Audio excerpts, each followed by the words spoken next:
Ces sénateurs ont tous porté leur écharpe, non pas à l'occasion de l'ouverture ou de la fermeture d'une session, mais plutôt pour rendre un hommage solennel à un des leurs.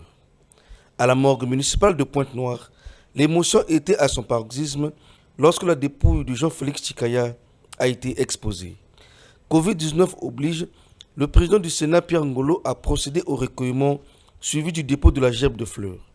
Le même geste a été posé par le deuxième vice-président de l'Assemblée nationale représentant le président de cette chambre, suivi des membres du gouvernement, des sénateurs, des autorités politico-administratives et militaires de la ville océane, ainsi que du président du RDPS, le parti de l'illustre disparu.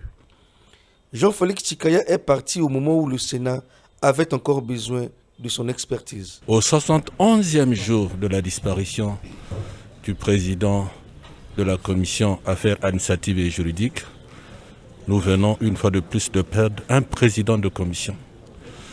C'est difficile pour nous parce que, voyez-vous, des cadres qui sont déjà rodés à l'exercice d'élaboration de rapports, à l'exercice des contacts avec les membres du gouvernement, à l'exercice de rendre compte à la plénière du travail fait en commission.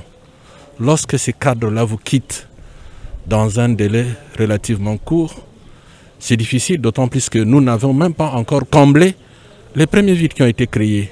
Le troisième vice-président du RDPS n'est plus. Un vide difficile à combler. C'était un homme de conviction, c'était un idéaliste. Il a dirigé la jeunesse du RDPS pendant un certain temps. C'est un exemple de fidélité et de loyauté au parti.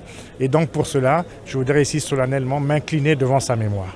Décédé à 65 ans, Jean-Félix Tchikaya repose désormais pour toujours au cimetière de Diosso, dans le Kwilu.